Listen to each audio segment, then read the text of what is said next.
buenos días.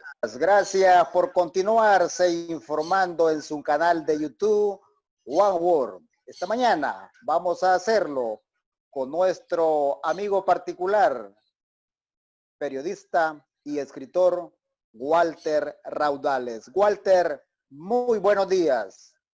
Buenos días, Guido. Un gusto saludarte. Un placer estar a través de este sistema, con esta tecnología, dispuesto para platicar, para hablar de la realidad nacional y poder interpretar los sucesos y los hechos. ¿Se me tienes a la orden? Estoy para servirte. Muchas gracias, Walter, y quiero enviarle un saludo también a dos radios hermanas que se conectan todos los días con nosotros, a la radio migueleña en San Miguel y por supuesto a la radio Fe y Alegría en el occidente de El Salvador. Walter, hemos venido hablando antes que finalizara el año 2019, sobre todo, sobre una realidad preocupante en el mundo, en América Latina, en nuestro país, El Salvador, pero luego llega el COVID y esto viene como a echarle un telón negro. Yo por eso sigo haciendo la pregunta, ¿dónde ha quedado El Salvador, el cual nos venía preocupando antes del COVID? ¿Y qué Salvador qué realidad estamos viviendo hoy, Walter? Bueno, lo que ha sucedido es que tienes que verlo a nivel global, porque El Salvador es una minúscula granito de maíz en esta enorme realidad que es el mundo.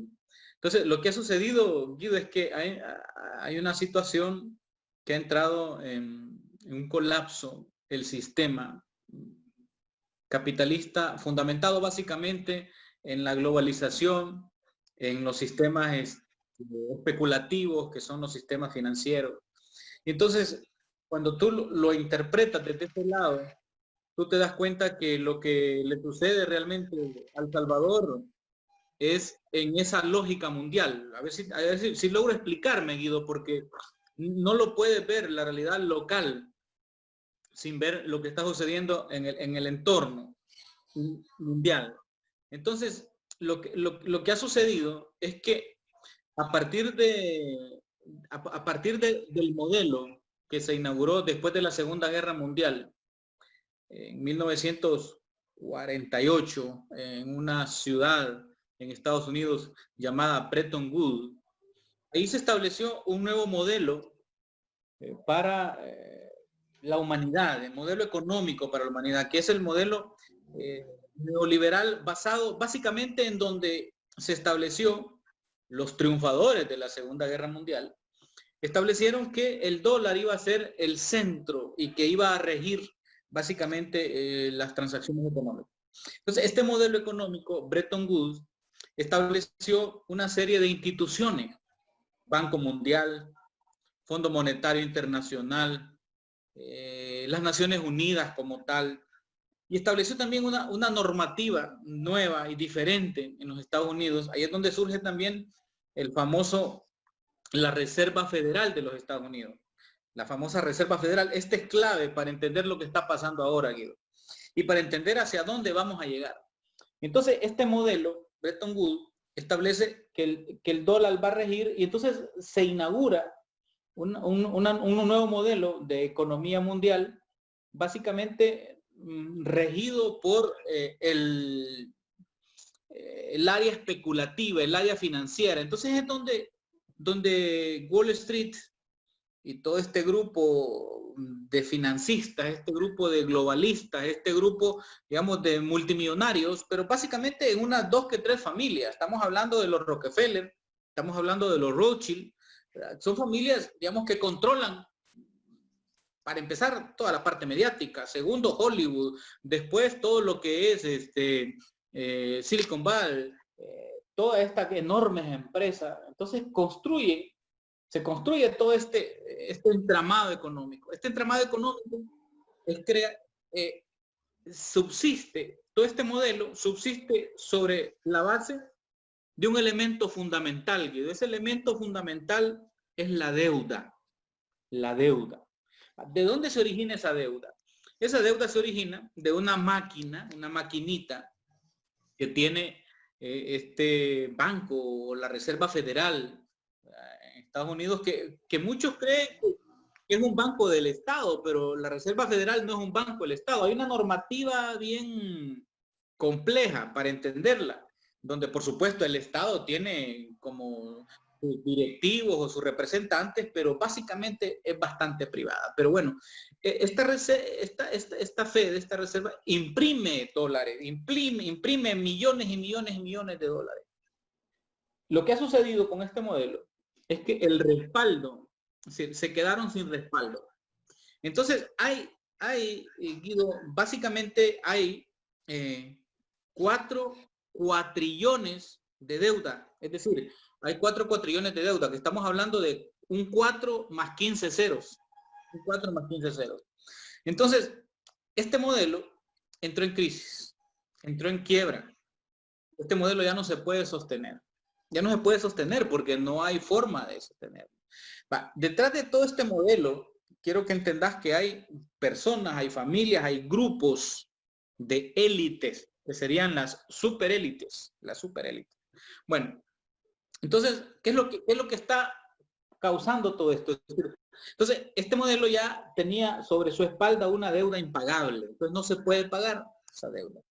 Entonces, la llegada, digamos, del virus, la llegada de esta pandemia, les ha caído como anillo al dedo, porque ahora tú cierras el mundo, desenchufras la economía, apagas la economía, porque lo que sucedió, o sea, 8.000 millones de habitantes. ¿Sabe, Guido, cuántos encerraron? O nos encerraron, o a los que quisieron, pues, encerrarse. Encerraron 6.000 millones de habitantes en el globo terráqueo. O sea, de 8.000 millones encerraron 6.000 millones de personas. Entonces, eso apagó la economía, como que cuando tú apagas la luz, pues, apagaste la luz, ¡plá! Bueno, entonces lo que viene ahí, mira, Guido, lo que viene es un colapso del sistema. Un colapso del sistema. Es decir, viene una situación que va a ir sucediéndose una tras otra, ¿verdad?, de forma sistémica. Es decir, quisiera que me lograras entender esta parte, porque algunas personas cuando les platica o se les explica creen que el colapso del sistema es de un día para otro. Estamos hablando de unos 5 años, 3 a 5 años.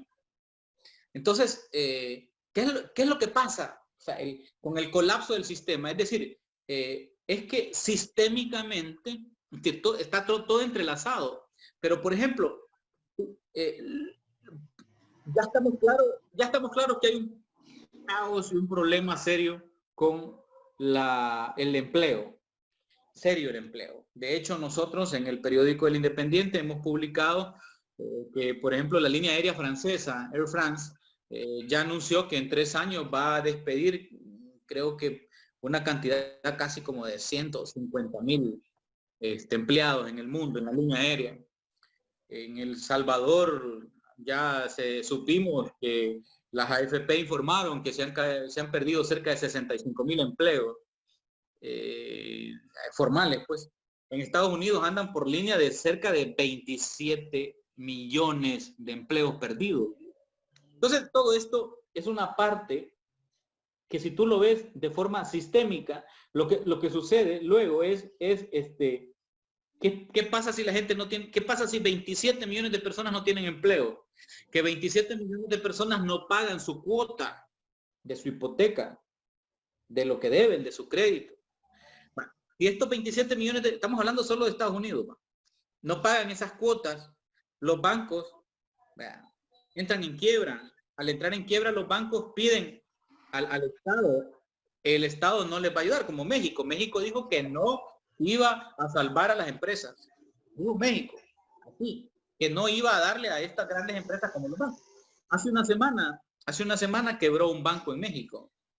Y se establece que viene la quiebra de bancos a partir de septiembre, en diciembre, y que a nosotros por acá la ola nos vendría a llegar más o menos como ahí por marzo. Bueno, entonces cuando te hablo de una crisis sistémica,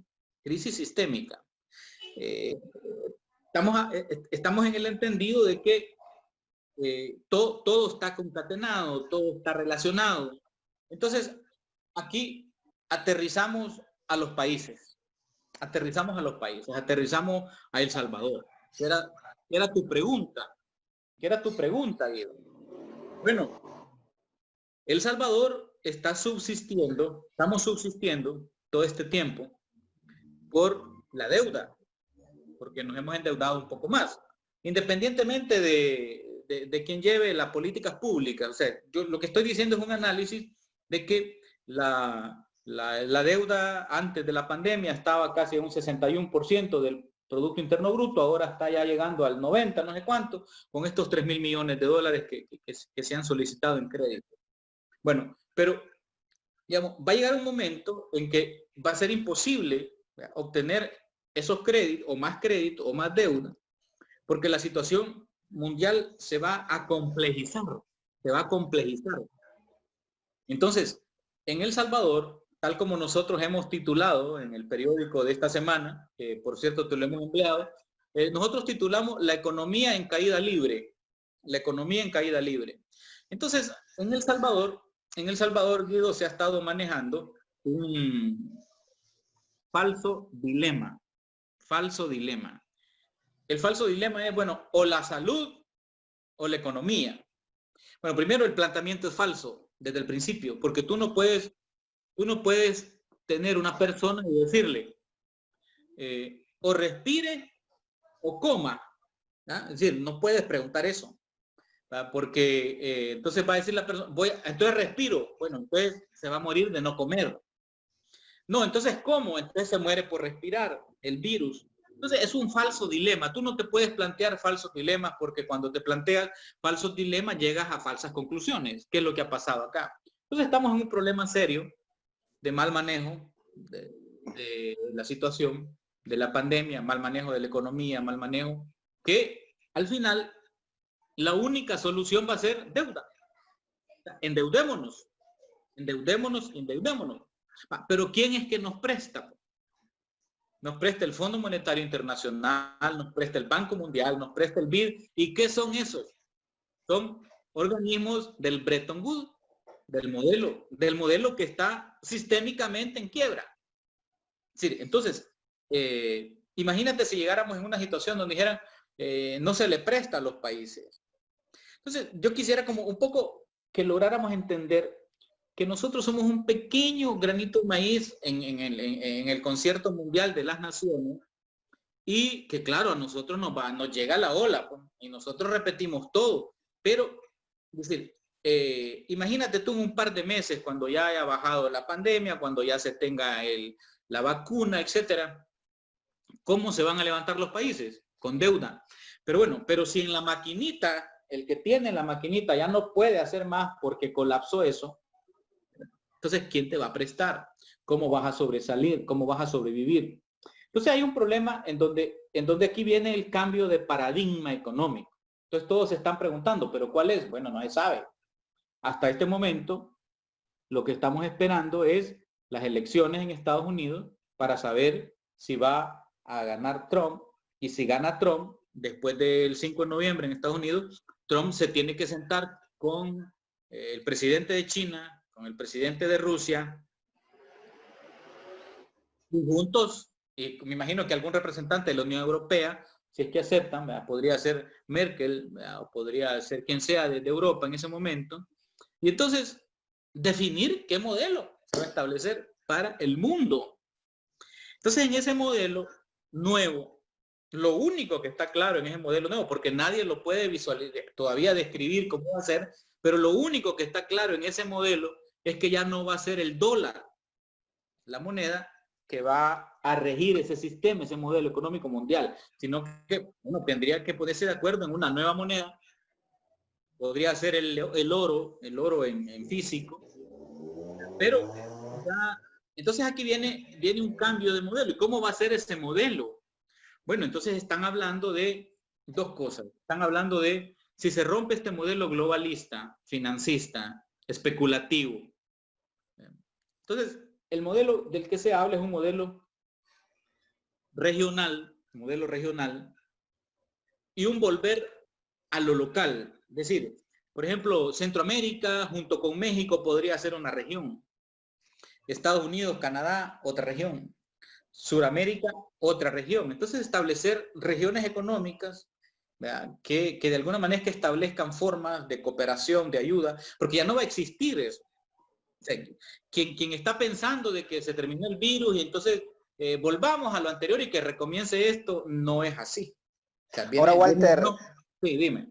Walter, creo que es importante esto. El sistema venía en crisis desde hace mucho tiempo. Recuerdo allá por diciembre haber escuchado a la presidenta del Banco Mundial expresar preocupación por la deuda sobre bonos basura a bajos intereses. Luego se nos vino los precios del petróleo y ahora lo que hay que entender es que para que este sistema en crisis funcione, se necesita que existan consumidores y para que hayan consumidores se necesita que haya empleo. ¿Cuánto tiempo podríamos estar vaticinando que podríamos recuperar todos los empleos perdidos para que el consumo, si es que queremos continuar con este sistema consumista? Porque lo cierto es que los que no tenemos nada que ver en ese paquete, consideramos que este sistema no puede continuar, Walter.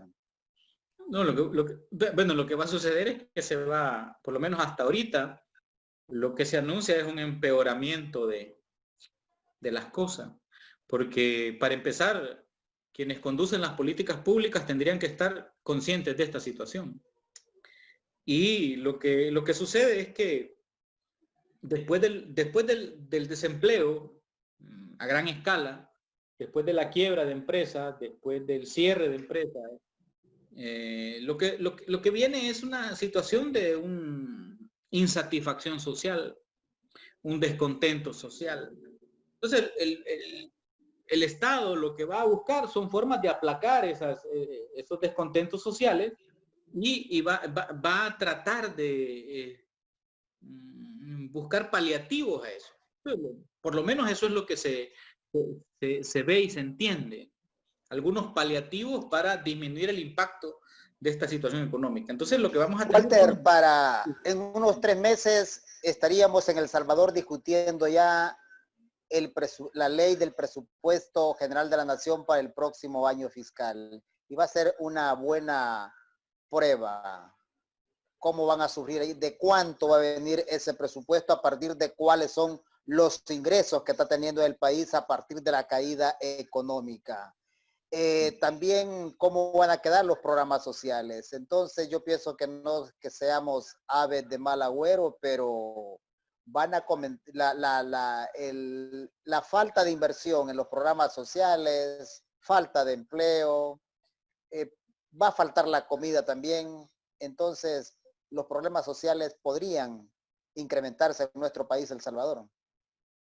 Sí, Guido, mira, yo insisto, y al escuchar tu pregunta, siento de que no me has captado lo que yo he planteado, es decir, seguir en la misma lógica no tiene sentido. Es decir, si tú me preguntas bien, viene el presupuesto, pero es que mira, si todos están previendo que para septiembre comienzan las quiebras de los grandes bancos a nivel del mundo, después hay filiales y hay subsidiarias. Estamos hablando de que a nosotros nos va a llegar por diciembre, en marzo. La gente que tenga su dinero en los bancos tiene que pensarlo. O sea, te estoy diciendo que es una realidad, digamos, que todavía no puedes vislumbrar la dimensión de eso y de estarlo diciendo. Algunos se pueden asustar, pero es que hay que decírselo. Que no vaya a pasar como pasó en Argentina, cuando le hicieron el corralito, y como pasó en Rusia, que de la noche a la mañana cerraron todos los bancos y no hay nada, como acaba de pasar en México con ese banco. Estoy hablándote de hace una semana y la gente llama, nadie le responde, el banco, ¿qué pasó aquí? O sea, estamos hablando de que es una situación donde ya no puedes seguir haciendo lo mismo que hacías. Ya no puedes seguir analizando la realidad con los mismos categorías analíticas con las que lo analizabas. Ya no puedes seguir viendo el mundo como lo veías. Es decir, cambió. Ahora, ¿cómo cambió? O sea, nadie te lo puede decir exactamente. Yo no te puedo decir también con fechas precisas mira, aquí ya van a comenzar las protestas de los desempleados y el descontento social en tal fecha. Va a depender de cómo se maneje y de los paliativos que se den. Yo te pongo un ejemplo. Yo fui recientemente a Occidente del país, a la zona de Aguachapán. Si tú avanzas por la zona de Ciudad Arce, toda la calle, casi hasta llegar adelante, casi antes de llegar a Santana, hay por toda la calle gente que sale con banderas blancas y sale con sus niños. Claro, al principio era noticia, o ya no es noticia. Y cuando doblas y vas allá para Chalchuapa y vas camino a Tiquisaya, también hay gente con bandera blanca. Es lo que yo vi, pues yo lo vi, te puedo decir, ahí hay. Bueno, esa gente, si llegan y le reparten la bolsa solidaria que está dando el gobierno, pues hombre, es un paliativo con el cual comen una semana o 15 días salteados, digamos. Pero eso no lo puedes prever porque esto está apenas comenzando. Vaya, si la gente que está en la conducción del Estado, en la conducción del país, hablo de ejecutivo, hablo de legislativo, básicamente, no entienden esta situación a nivel global. Primero a nivel global, luego a nivel local. Tienes que sacar tú tus ramificaciones y tus conclusiones. Pues nos va a llegar el tsunami, nos va a llegar la ola y nos va a golpear. Y nos va a golpear fuertemente.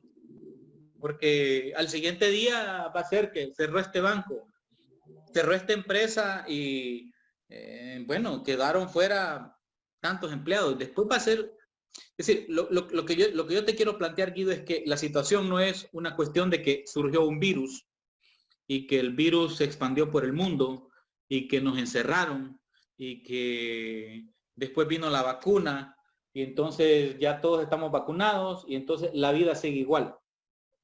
Si la gente cree que así va a ser la cosa, pues que perdone, pero no va a ser así la cosa.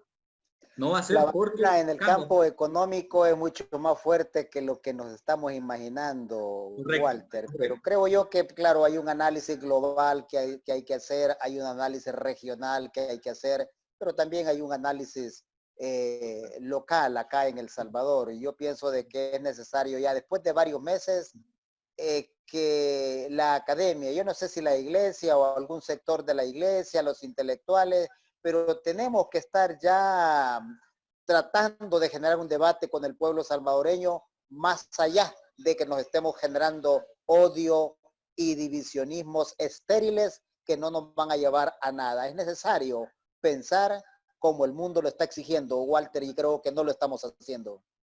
Bueno, mira, hay varias formas de analizar la realidad y varias formas de analizar lo que está pasando en el país. Lo puedes analizar, por ejemplo, desde un punto de vista marxista, por ejemplo, ¿verdad? Si tú te das cuenta, estamos en una situación bastante similar a la que pasó en el momento con Duarte. El presidente Duarte, en su momento, él se alía con los Estados Unidos y se fortalece con la Fuerza Armada. Bueno, él tuvo una confrontación directa con las élites económicas en aquel momento. Estamos hablando de la NEP, la no sé qué, las que estaban en ese momento. Pero había un movimiento social organizado en el FMLN, tanto masas como guerrilla y política. Bueno, ahí habían como tres grandes ejes de las luchas y de lo que estaba en disputa en ese momento. Bueno, ahora ¿qué tenemos? Ahora tenemos una nueva fuerza política conducida por el actual presidente Nayib Bukele, su partido Nuevas Ideas y sus aliados, pero él también se alía con Estados Unidos. Y él también tiene su, digamos, protección, su fortaleza en las Fuerzas Armadas. Por eso te hacía la comparación con Duarte. Y viene, y este fenómeno político, ¿verdad? Se enfrenta con la élite económica, que sería la parte de la NEP, todo este encontronazo con Simán, que representa la ASI, representa, bueno, la Cámara de Comercio, representa también, bueno, él intenta dividirlos al llevar a la casa presidencial digamos, a la élite más élite de la empresa privada y hacer un pacto de abrir al 6 de julio. Entonces, ¿qué tenemos por otro lado? Por la única, y ahora tenemos, fíjate bien lo que te estoy planteando desde el punto de vista marxista. Y entonces, las tensiones y las luchas, fíjate, de clase que se dan, es entre las élites.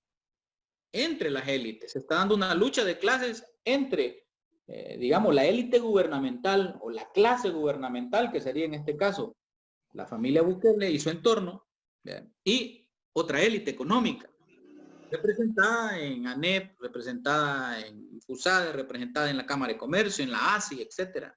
O sea, ahí hay una pugna, hay una lucha social, lucha política, lucha de poder, lucha de distinto tipo. Bueno, a diferencia del momento de Duarte, que había un movimiento organizado en el FMLN, hoy no hay ese movimiento. Hoy no tenemos esa, sino que lo que existe es una anomia social.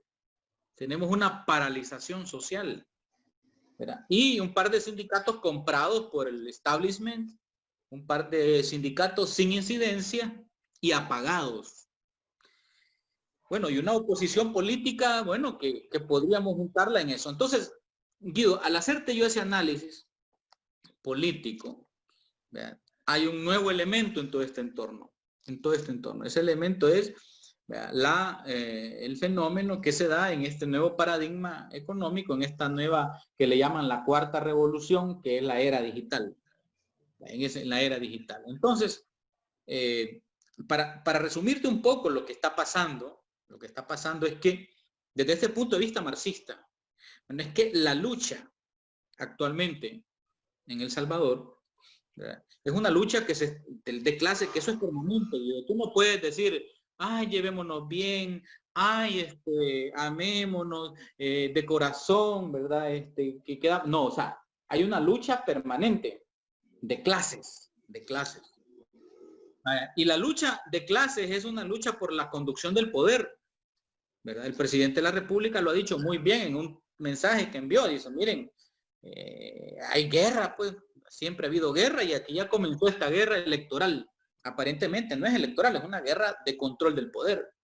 Bueno, entonces, lo que hay que analizar es qué fuerzas son, qué nivel de instrumentos para esas batallas tiene una fuerza y tiene la otra, cuáles son, definirlas bien, ¿verdad? Entonces, la batalla no solo es política electoral, Guido, es una batalla económica, es una batalla social, es una batalla política, es una batalla cultural.